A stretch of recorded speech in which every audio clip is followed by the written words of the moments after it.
성경은 다르다라고 표현하고 있습니다.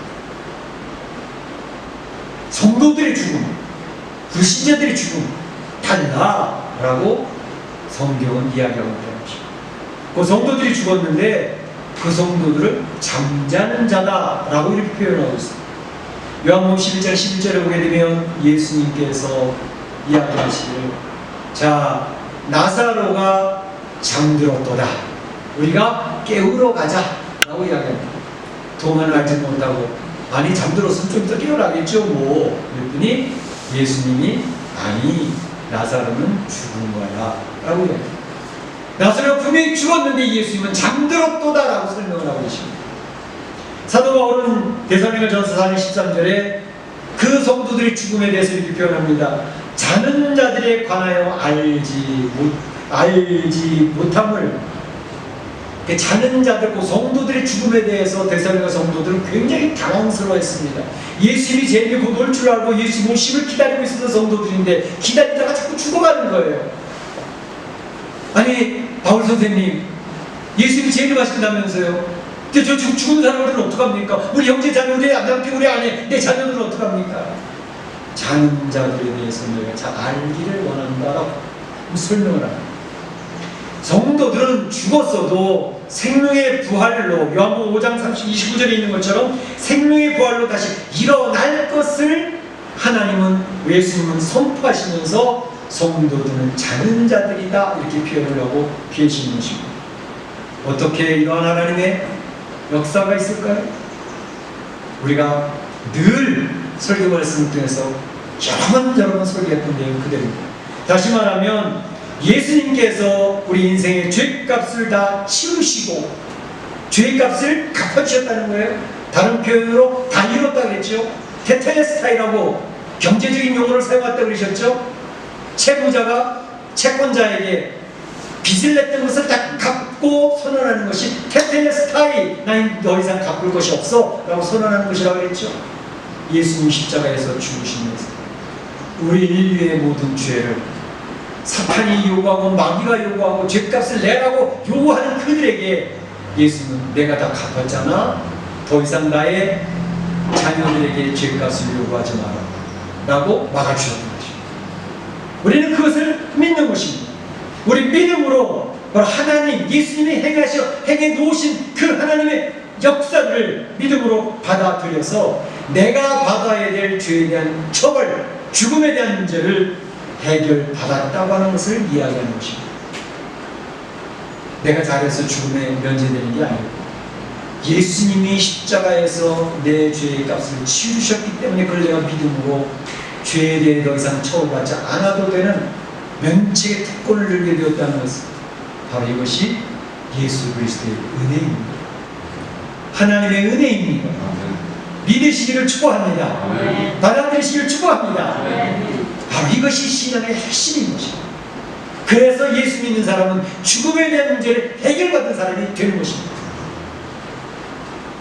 어떤 분들은 그래요. 성도들도 믿는 사람 다 죽는다고 그러는데 그 죽으면 이게 어떻게 돼요?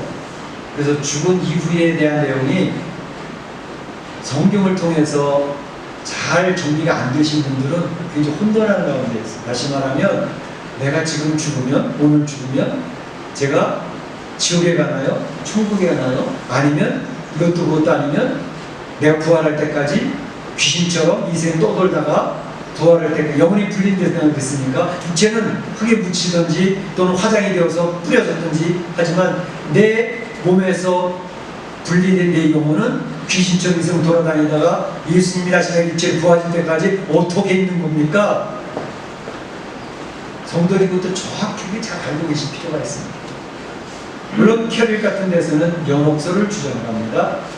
그래서 연옥에서 대기하고 있다가 이 세상 사람들이 그 자녀들이 그 후손들이 잘 그를 위해서 중보하고 기도해주면 그가 어디 곳에 하나님 나라로 간다라고 가르치는 그런 연옥소 교리가 있습니다. 성경 그것을 이야기하지 않습니다. 성경에서 이야기하는 것은 무엇일까? 자, 두 가지 성경의 내용을 설명해 드리겠습니다.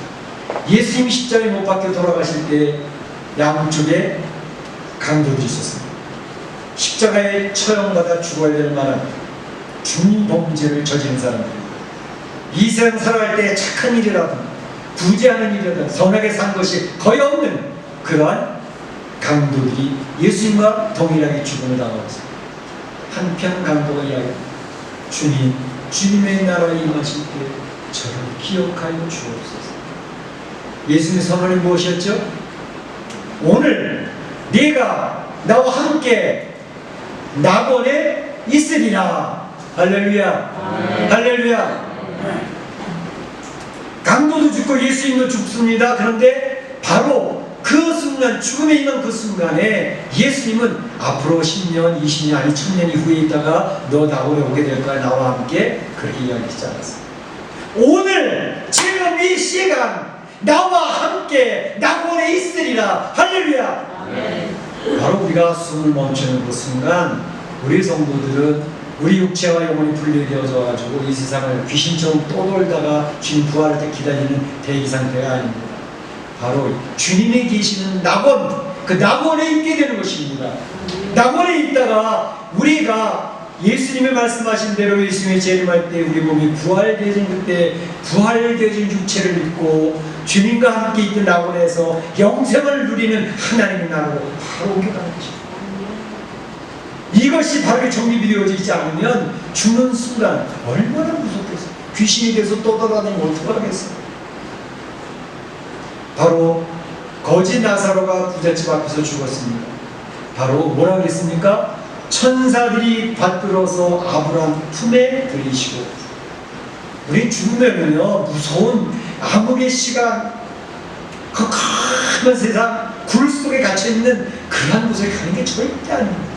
우리 성도들은 내가 지금 숨을 멈추게 되어지면 바로 주님이 계시는 낙원에 가서 주님의 얼굴을 대하여보며 오케스트라가 찬양을 하며 하나님 사랑하는 성도들이 있는 그곳에서 더불어 누리게 되는 하나님의 나라를 바라보시기를 축원합니다. 축원합니다.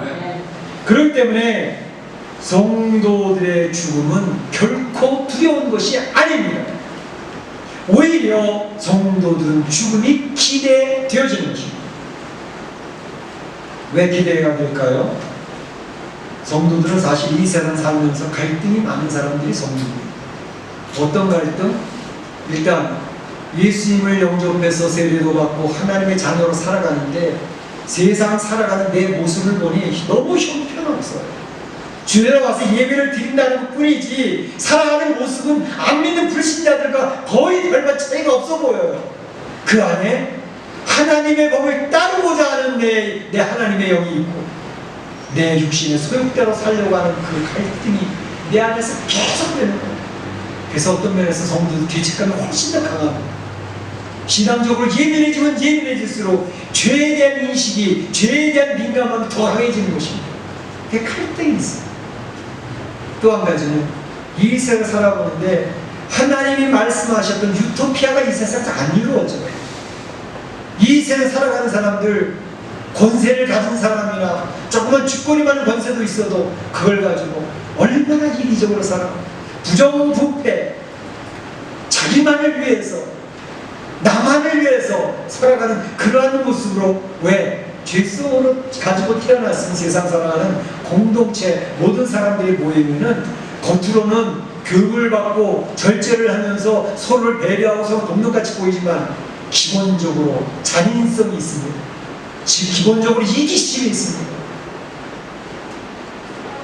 그것이 내 죄성이 통제되지 않을 때 폭발적으로 나타나는 거예요. 그것이 사회입니다. 그러니까 이 사회 속에서 공의를 보기보다 사회에서 부정부패를 보는 것이 훨씬 쉽고 훨씬 실제적입니다. 그러니까 그런 가운데 살아가는 성도들이 얼마나 고통스럽습니다. 신앙생활하는데도 얼마나 고난과 핍박, 환난을 각오하고 신앙생활을 해야지요. 진앙 우리가 예배를 드릴 수 있는 건 얼마나 큰 자유인지 모릅니다. 나중에 예배 드릴 수가 없는 때가 옵니다. 지금 우리가 그것을 경험하고 있는 중입니다. 예배 드릴 수 없는데 너희 어떻게 예배를 드리게 되는지 한번 경험해봐라.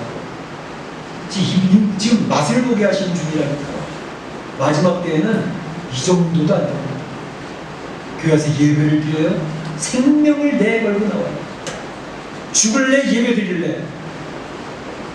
그러한 때가 우리가 지금 훈련받고 있는 죽음. 그런데 그 죽음이라고 하는 문제가 바로 우리를 가장 두렵게 하는 것입니다. 질병으로 인해서 내가 죽는 것도 두렵고, 청칼을 갖다 대고 너 예수님 믿고 예배를 드리는 자리에 갈래? 아니면 죽을래? 얼마나 두렵습니까?